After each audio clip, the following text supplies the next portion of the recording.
Check the mic and make sure it sound right, boys.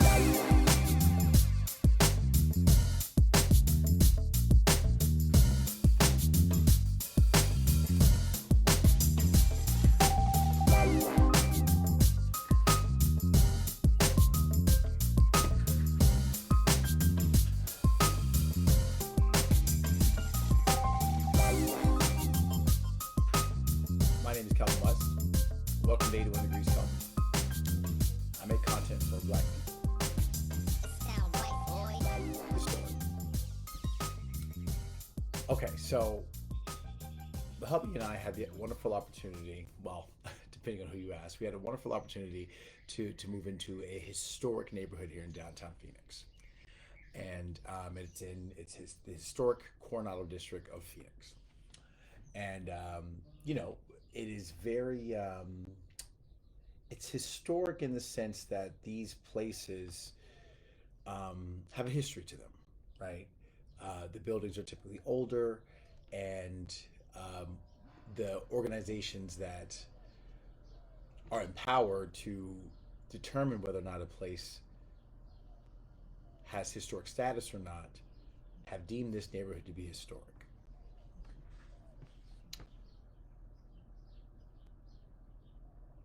Historic does something. When a neighborhood is deemed historic, or when a section of a community is deemed historic, it does something to the community. Typically, there's already people down there that are people of color. Historically speaking, that's what these places are. These places then become gentrified once they have this historic determination on them. Now, I spoke a couple of days ago about my husband and I being in Prescott, and very true to form, downtown Prescott was historic Prescott. Okay, Whiskey Row it's been deemed historic by the Preservation Department of Prescott. If that's what it's called, I'm not an expert on that, but you guys know what I'm talking about. And so, what's interesting about these places is that historically, once something is deemed historic, the prices of living, the cost of living goes up in those areas, right?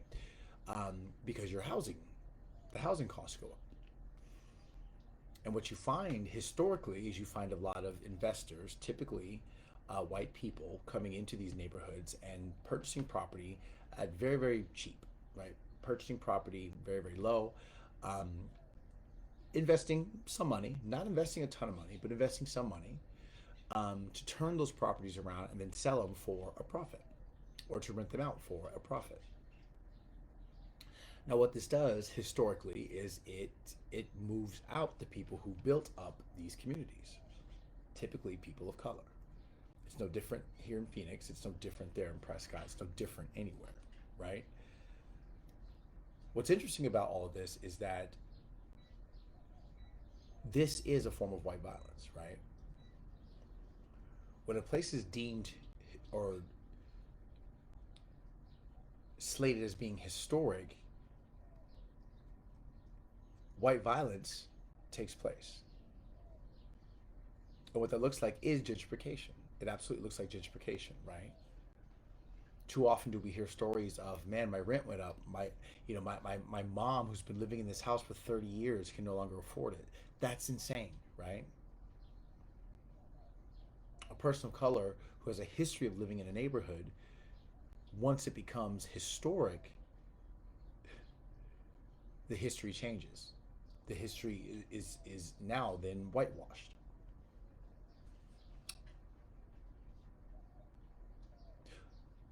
One of the things that I find very, very interesting is that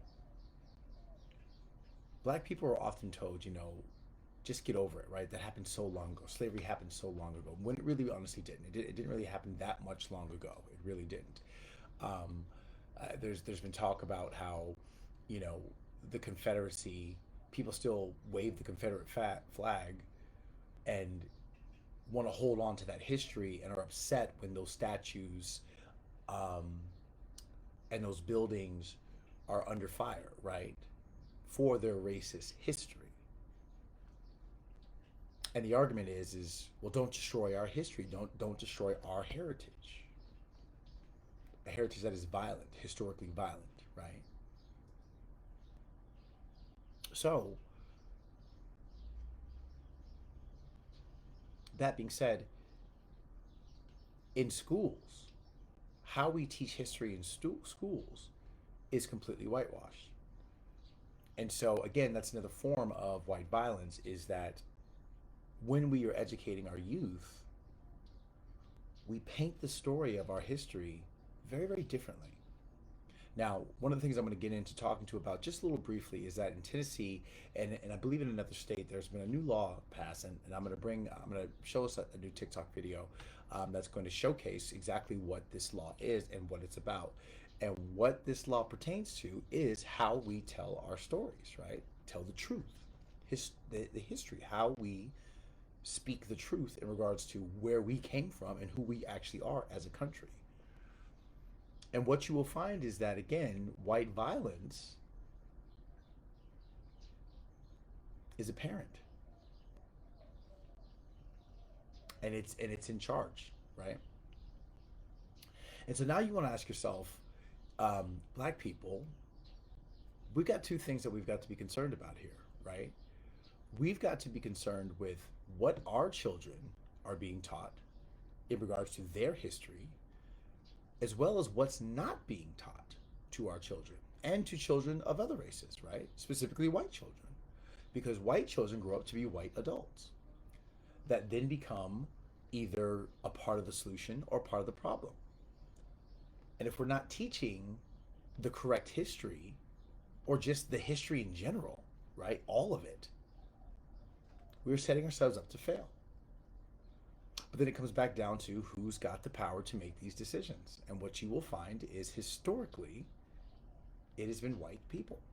White people have the power to make the decisions on what we learn and what we know and what we teach our children, the future.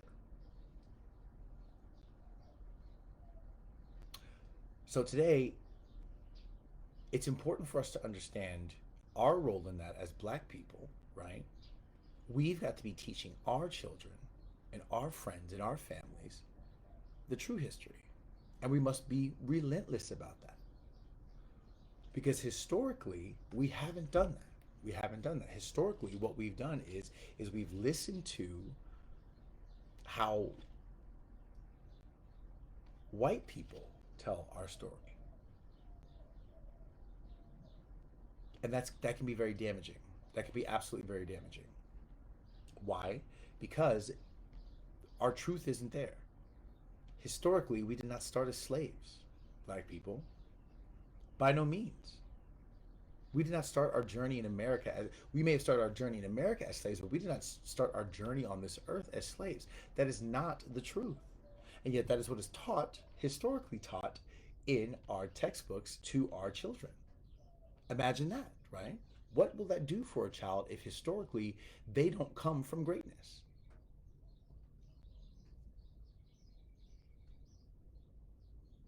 It's interesting, right? Now, the reason why I pair the historic to how we will call a property historic and how the prices go up, but when we talk about teaching the true history, the prices go down. I'm going to explain that to you by showing you a video. Let's just jump right into it. Now, this is an amazing woman. She's a white woman, a white warrior, if you will, and she is an educator. She's an educator, and she's going to just, well, you'll see. Children who already know what it is. They're talking about 6 and 7-year-olds aren't old enough to understand racism. We don't need to bring that to them. I'm going to go ahead and apologize in advance. I'm pissed. Tennessee lawmakers just pushed a bill, House Bill 0580, look it up, do your research, that will withhold government funding from any school that allows their teachers to teach about systemic racism, white privilege, or racial injustice in American society. So you're telling me that I'm about to be an elementary school teacher in a predominantly black school in Tennessee, and I have to lie to my children? The children who already know what it is. They're talking about 6 and 7-year-olds aren't old enough to understand racism. We don't need to bring that to them. They experience it. They don't learn about it in school. They experience it when they walk outside. And I have to lie to them and act like that's not the reality because a few white people felt guilty, because it makes America look bad. White America, white society, white history is bad. It is negative. We have always been the bad guys. I'm a white woman, yes, but I'm doing everything I can to be an ally. That does not mean that I will lie to my students. You're going to withhold money from schools that are already underfunded and already underserved. I'm going to go ahead and apologize in advance. So what she's saying there is very, very powerful, right? It's very, very powerful. Because the reality is what she said was historically white people in America have always been the bad guy. And that's just true. That's just fact, right? So when you say not all white people, well, but it is though. It is. Historically, it has been because white silence, again, is a part of the white violence. It's the loudest shade of white violence. So historically, all white people have played a part in how we have silenced the voices of people, on how they have silenced the voices of people of color. That's a hard fact to hear. It's a hard fact to consume and understand. But unless we are teaching that story and teaching that history, right, we're never going to change. They are now passing laws that are going to take away funding, and not passing, but passed. These laws have already passed. They've passed laws that are going to take away funding from underfunded schools in impoverished areas that if these teachers teach history the way it's supposed to be taught, if they teach white violence, they're going to lose funding. Yet you can deem a community of people of color historic, and then they can lose their housing. This is just white violence. Now, here's the reality. She teaches, and this is where we're gonna do a mix here, and there's gonna be another. I'm gonna do another show on education, in regards to who's teaching our children, right? So I gotta give kudos to this white woman because she's speaking up on it. She is a white woman who's teaching in a predominantly black community at a predominantly black school, and she's speaking up on the reality that she is now faced with. And that reality is that she's going to lose funding if she teaches the truth. If she teaches true American history, she's going to lose funding for her already underfunded students. Who's making these laws? These are white people, right? These are white people. Now, historically, it has always been white people who have been in charge of making the big decisions. The big decisions, right? What's our workday going to look like? What are our children going to do for 8 hours out of the day? What are they going to learn? These were all decisions made by white people. And the education system, we can go, and again, I'm going to do an episode on education, but the education system historically has been to teach kids how to comply to a 9-to-5 job, working in like factories. That's what the education system was for. That's how it was designed by white people, right? And so how do we fix that? Well, they're passing laws to where you're not going to be able to fix it. And historically, this is what it's always been about. This is what it's always been about. It is white violence has silenced the voices of people of color by, first of all, erasing their history and telling their history in a way that makes them the victor, right? When it comes to slavery, it's not about how white people took slaves, not slaves, how white people kidnapped kings, queens, scientists, doctors, fathers, mothers, children. That's not the story that's told. The story that's told is that they freed the slaves. That's an interesting way to speak the truth, right? It's a very interesting way to speak the truth, but that is how history is told, and that is how history has been told, and that is what's happening now in regards to white violence trying to maintain that status quo, right? So who's actually going to be fighting this? Again, Democrats will tell you, liberals will tell you that, well, it's the Republicans. They're the ones causing this. Okay, fine. That's fine. But ask a liberal, are liberals teaching their kids the true nature of America's history at the dinner table? They're not. They're not. If they were, we wouldn't be in the situations that we're in right now. We wouldn't have the struggles that we're facing, right? If we kept depending upon white liberals to save us. So this is where we come into play, black people. We have to teach our history, right? And we have to be down at these schools. We have to be the ones teaching. Now, here's the thing. This is where we have to turn a page. And this is all about us, again, building safe black spaces. How do we do that? We invest in black businesses. We purchase property, right?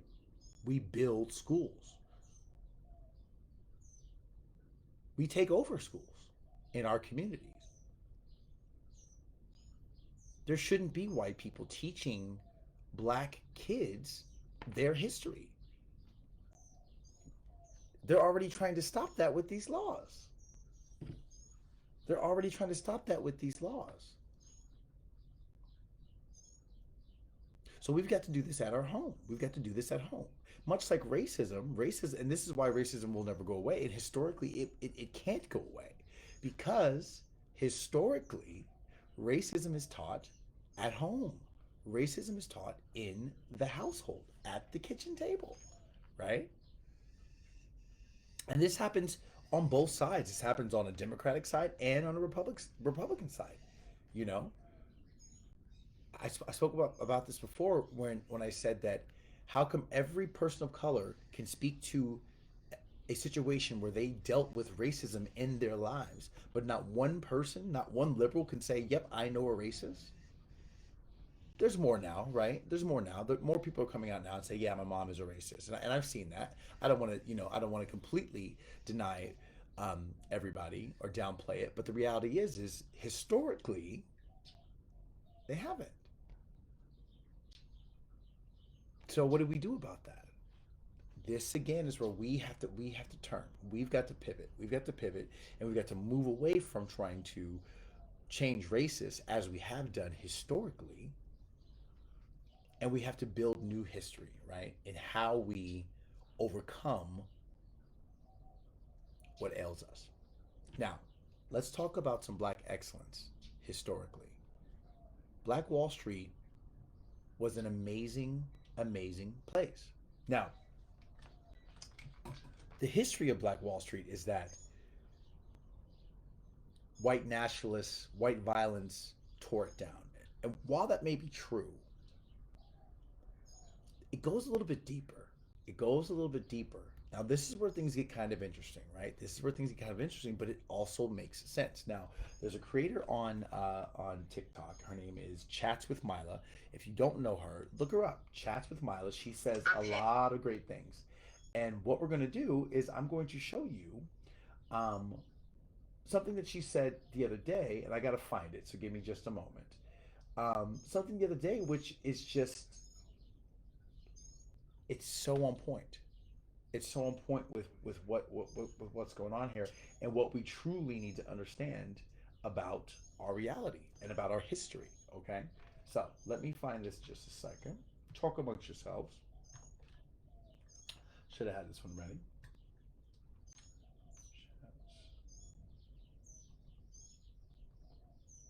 There we go. Boom. Black people, it's time to be selfish and focus on us. Black people, the only She's reason very that our pro-black. grandparents were Black people, the only reason that our grandparents were able to get through the Jim Crow South and the slave codes and get through 400 years of oppression is because we had a strong family unit. Because even through all Black That's people, not the how do one. we go? Black people, we made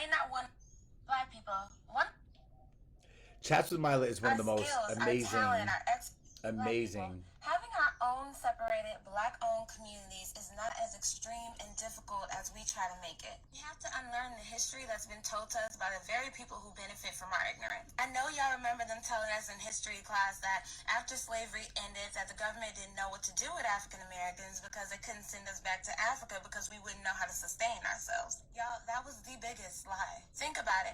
Our grandparents were the ones who were the construction workers. We were the builders. We were the laborers. White people at that time didn't lift up a finger. How is it that we would have been the ones who didn't know how to sustain ourselves and we sustained America? Only people who would not have known what to do without us is the very people who built their country from our labor. We have always had excellence, had talent, had skills that would have sustained us. The issue has been all along that our talent, our skills, and our labor has benefited somebody else instead of ourselves. Separation means we own our skills and our talent, and it goes to us and not anybody else.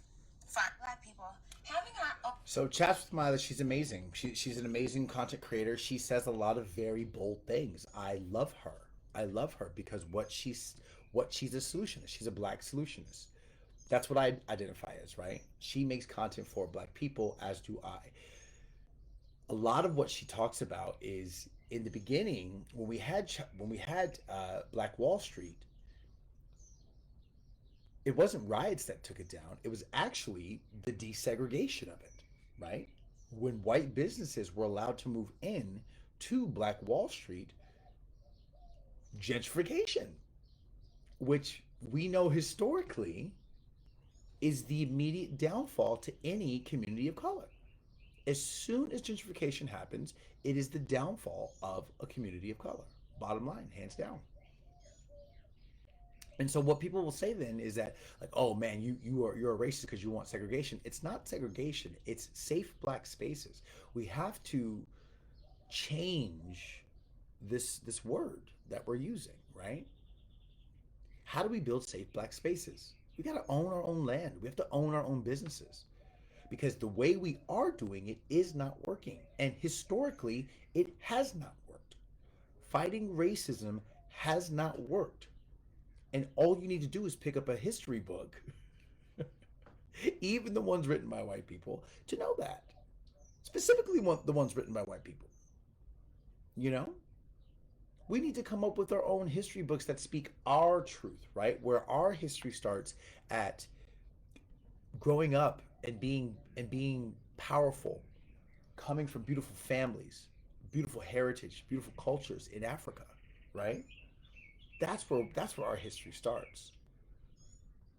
Our religions, our truths. We need to start teaching history that speaks to that. That's on us. That is on us. Because why? Because who makes the rules right now and who has historically made the rules in regards to education in America? It has been rich white men. Bottom line, rich white men. The law that's being passed right now in Tennessee is being passed because white people are embarrassed of American history. White fragility. Right? Because the reality is that people of color are coming together. They're coming together and they're all speaking out. There's something else. There's another TikTok, and this person is an amazing creator too. He is I'm just gonna let you speak. I'm gonna let him speak for himself, right? But he talks about the history of Native Americans, right? And forgive me if I got that wrong, but he's an absolute amazing creator. So let's discuss it. Why the fuck do I need a passport to go to Africa? No. Did you? We live in a... Oh, this is interesting. This one's about food and the history of food. But let's watch this one. This one's very, very interesting. So this video was basically saying that diet culture promotes bland food as being healthy, and I commented and said this is because of white supremacy, and a lot of people, including the violence. creator, were confused. But y'all will be surprised how much white supremacy and colonization really affects every aspect of our lives. If you Google things like food and white supremacy or food and colonization, you're actually going to find articles about this phenomenon. You'll even find academic sources. This is a Duke report on white supremacy and food systems. So let's just think about who dominates the nutrition space. What demographic of people dominate food policy and gets to promote what is healthy and what is unhealthy in the United States? If Black, Indigenous, Asian, Indian people were the main people making these decisions and the ones representing food policy in the United States, do you think what we think of as healthy food would look like this? No. No. Or like this? No. This wouldn't be the epitome of Jim Bro. No. No, it wouldn't, right? Not only that, again, who historically is making the decisions for everyone? It has been rich white men. Rich white men historically have defined who we are in America.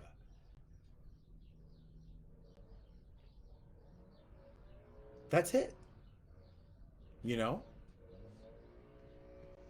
White women are to teaching as white men are to policing. White women are to teaching as white men are to policing. Okay. Did you know that they found the clock? There's so much, guys. There's so much. There's so much. There's one that I wanted to find.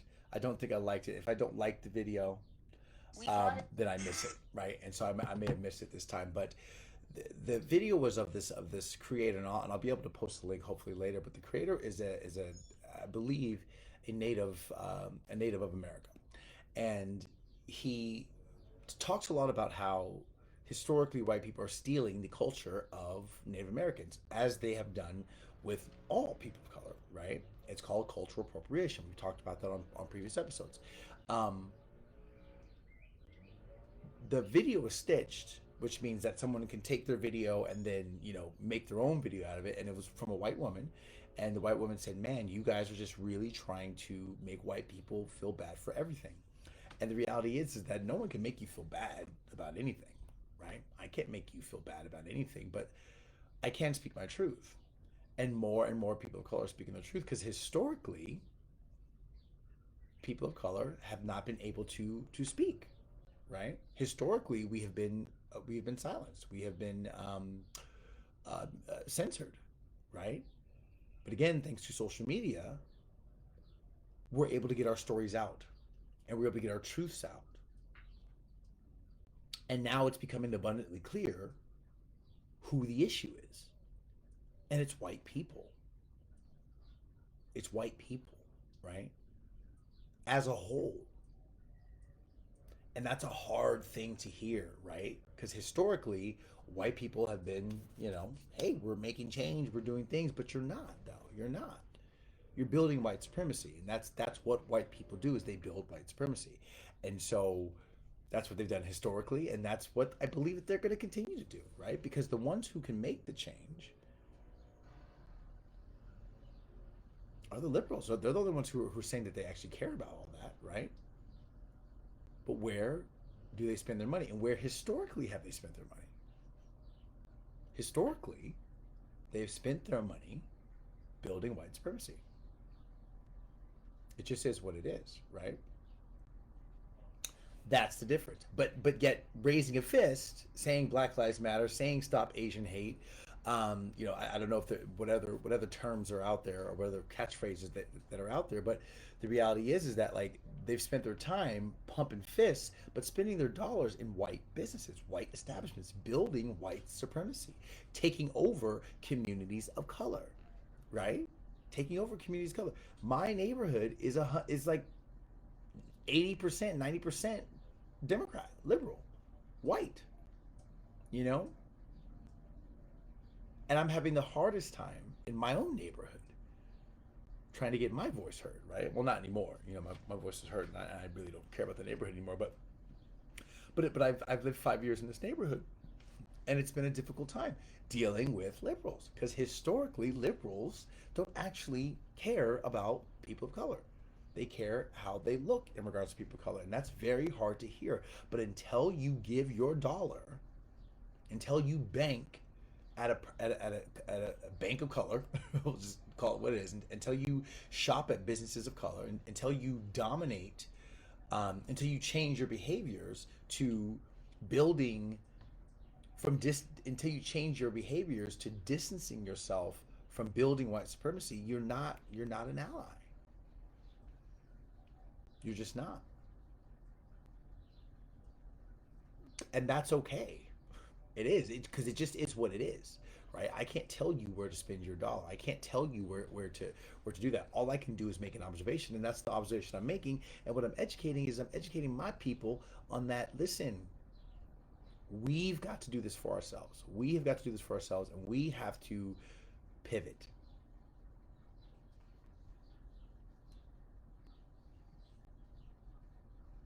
And it's a difficult thing to do. It's a difficult thing to do. You know, I have a dentist, Dr. Spigner, who actually I got to leave a review for, who's an amazing dentist. He's a black dentist. He has his own practice. That's where I go get my dental work from. You know, right here in Arizona. I get my doctor is a Latino, a beautiful Spanish woman who owns her own practice right here in my neighborhood. I only want to see people of color when I go get my medical services done. The reason why, because I feel like I'm going to be heard, right? And I'm actually going to be listened to in regards to what I'm talking of the reasons I'm going in, and I feel like I'm going to be better taken care of. I know this for a fact. Historically, in medical practices, black people have not been taken care of as well as white people. We just haven't. We were thought that we were, it was told that we had thicker skin, so that you could use bigger needles, less pain medication, right? Or black patients are gaslit. Historically, that's the way it's been, right?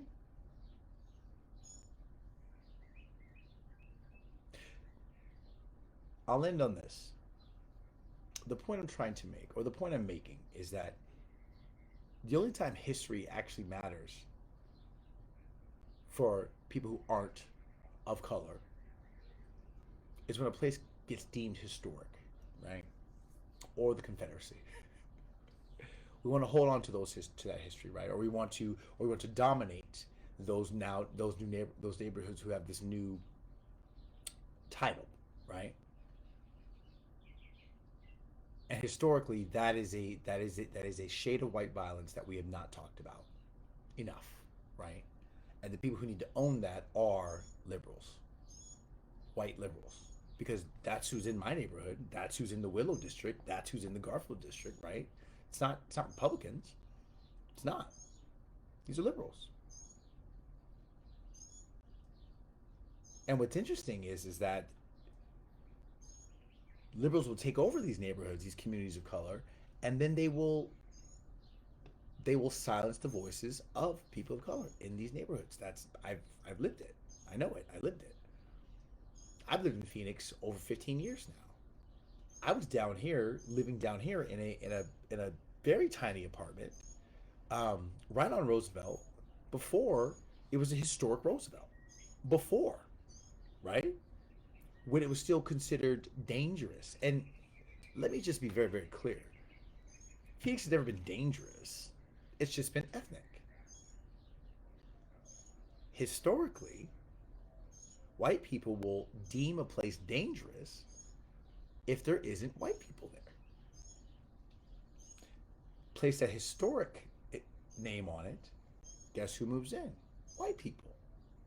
Why? Because the people of color have built up a community and made a place poppin', right? Made a place ideal, and now you want to move in.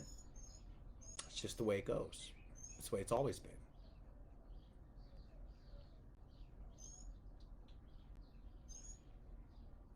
It's up to us. It's up to us. What we need to start doing is that we need to start buying properties in these places. We do, and that takes pulling your money together. Maybe one family can't own a property in these prestigious neighborhoods, but two families can. Two black families can. And then maybe y'all Airbnb that out and split the money until you guys can pay off the property and buy another property. That's what we need to start doing. We need to start dominating these spaces, and we can do that. And we should do that because we are going to take care of the spaces. We're not going to use them just for profit. And if we do, that's okay too. Understand that. That's okay too. We purchased our home. We slid in, right? Now we're in this prestigious neighborhood.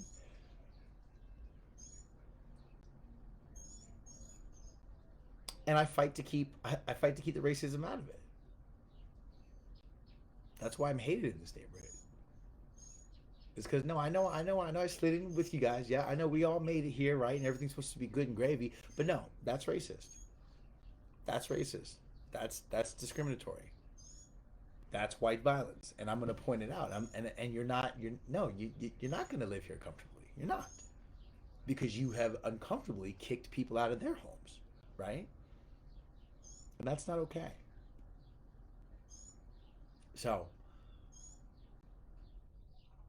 one thing I didn't get to do on the last show is cue the Black Boy Joy. Now, Black Boy Joy is something that I want to just continue to celebrate each and every single time I go live with you guys, and just say that, hey, cue the Black Boy Joy. Hashtag cue the Black Boy Joy, because Black Girl Joy is something amazing too, but I can't relate to Black Girl Joy. I love seeing it. I can relate to Black Boy Joy, and I've been living ever since I've been talking like this, and just really kind of listening to different people, listening to different views, because historically we haven't done that, right? Black people, we have not done that. We have not listened to Uncle Toms or Coons, right? Terrible words that we need to stop speaking to each other, but we have to give each other the benefit of the doubt, because historically we have not done that. We have not done that, and that's not who we are. That's not our shade, right? So it's important for us to do that. Now, cueing the Black Boy Joy just means loving yourself. And I want to show you guys some Black Boy Joy that I just think is absolutely amazing. And this is the type of stuff that inspires me, and this is the type of stuff that we can be, and that we should be every single day. Cue the Black Boy Joy.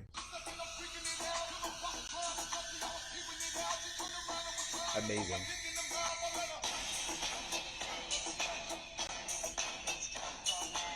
Fabulous. Okay? That is Denola Gray 1. Okay? Denola Gray 1 on TikTok. Check him out. He does these amazing videos, and he's just a black boy who's living his life, and historically we have not been able to do that, and so it's time for us to start doing that. And the one way we can do that is not leaning in to white violence, any shade of it, any shade. Folks, that is my time. My name is Kelvin West. This has been 81 Degrees Kelvin. Make sure you love yourself, because life is good and love is real. That's what I always say.